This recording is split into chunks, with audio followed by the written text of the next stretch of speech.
नमस्कार। इस हफ्ते मैं बात रखना चाहूँगा ये जो किसान आंदोलन के संदर्भ में ग्रेटा थुनबर्ग, रिहाना और मीना हैरिस ने जो किसान आंदोलन को समर्थन अपना दिया और उसके बाद सरकार और भारतीय जनता पार्टी, राष्ट्रीय स्वयंसेवक संघ के समर्थकों ने जिस तरह से हमला किया इन तीन हस्तियों पे और ये कहा गया कि ये देश के आंतरिक मामले में हस्तक्षेप है, तो ये एक बड़ी हास्यास्पद बात है क्योंकि यही भारत सरकार है जो जिसने नागरिकता संशोधन अधिनियम बनाया है, जिसमें देश में तो हमने मुस्लिम महिलाओं का विरोध प्रदर्शन देखा। वो बात तो समझ में आती थी, लेकिन एक बात जो हमारे देश के लोग नहीं समझ पाए और वो यहाँ से नहीं समझी जा सकती, वो अगर आप बांग्लादेश, अफगानिस्तान या पाकिस्तान के रहने वाले होते तब आपको ज्यादा समझ में आती कि भारत ये कह रहा है कि जो अल्पसंख्यक लोग हैं इन तीन देशों में, उन्हें उनके अधिकार सुरक्षित नहीं है, इसलिए वो इनको नागरिकता देने को तैयार है।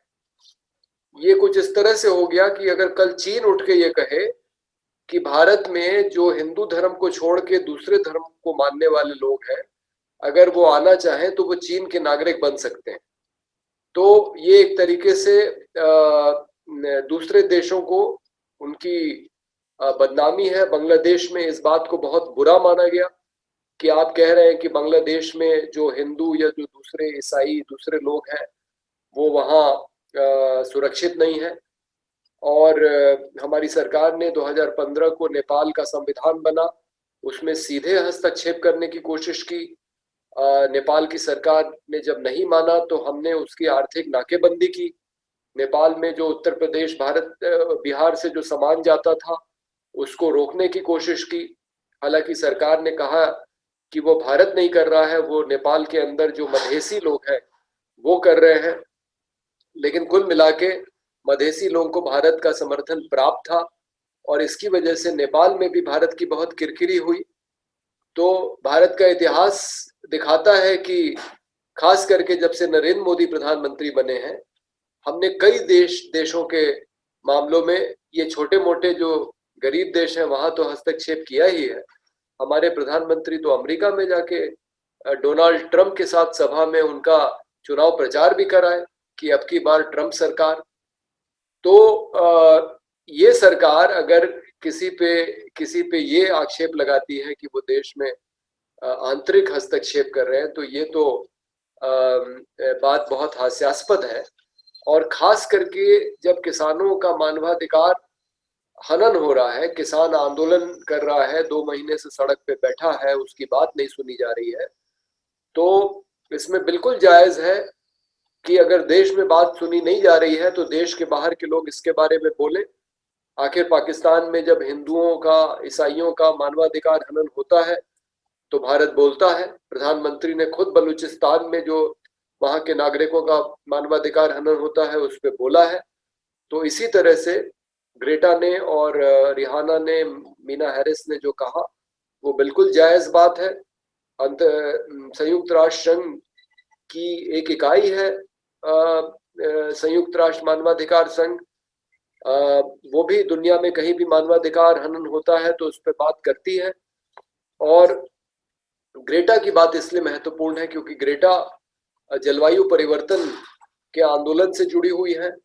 ये 17-18 साल की लड़की जिसने स्वीडन की संसद की सीढ़ियों पर बैठ के अकेले आंदोलन शुरू किया था, आज उसका एक विश्वव्यापी आंदोलन है जिसमें कई देशों के नौजवान नवयुवतियां जुड़े हुए हैं और अपनी अपनी सरकारों के खिलाफ जो इस तरह की आधुनिक विकास की नीतियां अपनाए हुए हैं जिससे प्रदूषण होता है और जिससे जलवायु परिवर्तन होता है, उन सरकारों और उन नीतियों के खिलाफ अपनी आवाज बुलंद करते हैं। और ग्रेटा की एक बात तो हमें माननी पड़ेगी कि उसने हवाई जहाज से सफर करना बंद कर दिया है। और यूरोप में और अमेरिका में अगर कोई हवाई जहाज का सफर बंद करता है तो ये एक त्याग ही माना जाएगा, क्योंकि यूरोप अमेरिका में हवाई जहाज पकड़ना ऐसा होता है जैसे हमारे लिए बस और ट्रेन पकड़ना होता है। तो आप अपने जो यातायात का सबसे महत्वपूर्ण साधन है उससे अपने आप को वंचित कर रहे हैं। ग्रेटा के हवाई जहाज पे न चलने के फैसले का प्रभाव ये हुआ कि यूरोप में कई लोगों ने ये तय किया कि वो हवाई जहाज से नहीं चलेंगे, रेल से चलेंगे। और हवाई यात्रा करने वालों की संख्या कम हुई, रेल यात्रा करने वालों की संख्या बढ़ी। तो ये वो लड़की है जो जिसने एक त्याग किया है और जो दुनिया भर में जलवायु परिवर्तन की बात कर रही है, उसने किसानों के अधिकार की बात की है। ये बहुत महत्वपूर्ण समर्थन मिला है किसान आंदोलन को। और जो चमोली में जो दुर्घटना हुई है, जो ग्लेशियर टूटा है, या अभी तो ये भी स्पष्ट नहीं है कि वो ग्लेशियर ही टूटा है या पहाड़ पे जो बर्फ जमी थी वो टूटी है, लेकिन बाढ़ तो आई है, बाढ़ से तबाही हुई है। और खास करके जो दो पन बिजली परियोजनाएं थी वहां पे ज्यादा तबाही हुई है। इस मामले में हमको 2013 में जो बड़ी बाढ़ आई थी उत्तराखंड में, भयंकर तबाही हुई थी जिसमें 5,000 के ऊपर जाने गई थी। उस समय सर्वोच्च न्यायालय ने एक समिति बनाई थी रवि चोपड़ा जी की अध्यक्षता में। रवि चोपड़ा एक वैज्ञानिक है, आईआईटी बम्बई से पढ़े हुए हैं। उसके बाद उन्होंने अमेरिका में पढ़ाई की, फिर पीपल साइंस इंस्टीट्यूट नाम की एक संस्था देहरादून में चलाते थे और पर्यावरण के विषय पे काम करते थे। तो रवि चोपड़ा जी की समिति ने का जो निष्कर्ष था वो ये था कि बाढ़ से तबाही वहां पे ज्यादा हुई है जहां बांध बने हुए हैं। बांध से पहले और बांध के बाद जो तबाही हुई है वो ज्यादा हुई। ये रवि चोपड़ा की समिति का एक महत्वपूर्ण निष्कर्ष था। और आप देखिए कि अभी जो तबाही हुई है उसमें भी जहां बांध परियोजनाएं थी वहां तबाही ज्यादा है। और इसमें एक खास बात और हम याद दिलाना चाहेंगे कि जब प्रोफेसर जीडी अग्रवाल, जिनको रवि चोपड़ा अपना गुरु मानते थे, आईआईटी कानपुर के प्रोफेसर थे, साधु बन गए थे, स्वामी ज्ञान स्वरूप सानंद के नाम से जाने जाते थे। 5 अनशन पहले कर चुके थे मनमोहन सिंह की सरकार में, लेकिन कभी उनकी जान नहीं गई। सरकार ने उनकी कुछ बातें मान ली थी, कुछ पन बिजली परियोजनाओं को रद्द कर दिया था, भागीरथी को पर्यावरणीय दृष्टि से संवेदनशील क्षेत्र घोषित किया था ताकि वहां भविष्य में कोई बांध न बने। वो 2018 में अपने छठा अनशन करते हुए 112 दिन के बाद वो जीवित नहीं रहे। और नरेंद्र मोदी को जो 4 चिट्ठियां लिखी उन्होंने अनशन के पहले और अनशन के दौरान, उसका कोई जवाब नहीं मिला। और उनके मरने के बाद नरेंद्र मोदी ने उनकी मृत्यु पर शोक व्यक्त किया। तुरंत बाद ऐसा लग रहा था जैसे कि नरेंद्र मोदी उनके मृत्यु का इंतजार ही कर रहे थे। तो उनके बाद जो नौजवान साधु अनशन पे बैठा, ब्रह्मचारी आत्मबोधानंद, उस समय जब मातृ सदन आश्रम जो अनशन का केंद्र स्थल था, वहां के प्रमुख स्वामी शिवानंद सरस्वती की national mission for clean Ganga के महानिदेशक से बात हुई, तो उन्होंने 3 पन बिजली परियोजनाओं को पे काम रोकने की बात कही थी और उन 3 में एक तपोवन विष्णु घाट था, जिस बांध स्थल पे चमोली की दुर्घटना में जहां तबाही ज्यादा हुई है। तो ये बात अब लगभग पर्यावरणविद मान रहे हैं। इस पे चंडी प्रसाद भट्ट जी का भी वक्तव्य आ गया है, जो चिपको आंदोलन और हिमालय में दूसरे आंदोलनों से जुड़े रहे पर्यावरण संरक्षण के, कि जो प्रकृति के साथ हम छेड़छाड़ कर रहे हैं, जो पन बिजली परियोजनाएं हम बनाते चले जा रहे हैं। और चंडी प्रसाद भट्ट ने यह भी कहा है कि इन पन बिजली परियोजनाओं की ठीक से इनको स्वीकृति भी इनकी नहीं ली जाती है। जो एक पर्यावरणीय प्रभाव आकलन होना चाहिए, एनवायरमेंट इम्पैक्ट असेसमेंट, वो नहीं किया जाता। हम सही प्रक्रिया से निर्णय नहीं लेते हैं। और प्रोफेसर जीडी अग्रवाल ने जो हिमालय में 4 धाम परियोजना चल रही है, बद्रीनाथ, केदारनाथ, गंगोत्री, यमुनोत्री को जोड़ने वाली सड़क परियोजना जो 900 किलोमीटर की लंबाई है, लेकिन पर्यावरणीय प्रभाव आकलन से बचने के लिए सरकार ने उसके कई टुकड़े कर दिए हैं, 100 मीटर से कम, 100 किलोमीटर से कम, ताकि उनका एनवायरमेंट इम्पैक्ट असेसमेंट ना करना पड़े। ये सरकार की चालाकी है। तो अगर हम प्रकृति के साथ इस तरह हम धोखाधड़ी करेंगे, उसके साथ हम खिलवाड़ करेंगे, और इस पर भी सर्वोच्च न्यायालय ने रवि चोपड़ा की अध्यक्षता में एक समिति बनाई, जिसपे रवि चोपड़ा ने कहा कि पहाड़ के अंदर इतनी चौड़ी सड़कें नहीं बननी चाहिए, नहीं तो पहाड़ को हम काटेंगे तो भूस्खलन होगा, लैंडस्लाइड होंगे और वहां तबाही होगी। तो जिस तरह का खिलवाड़ हमारी सरकार हिमालय के क्षेत्र में पर्यावरण के साथ कर रही है, उसी का नतीजा ये है कि इस तरह की दुर्घटनाएं होती हैं।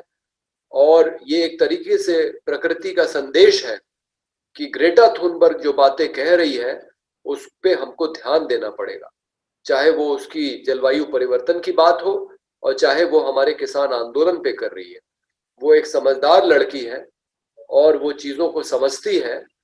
हम उसका मजाक नहीं उड़ा सकते, हम उसका अपमान नहीं कर सकते।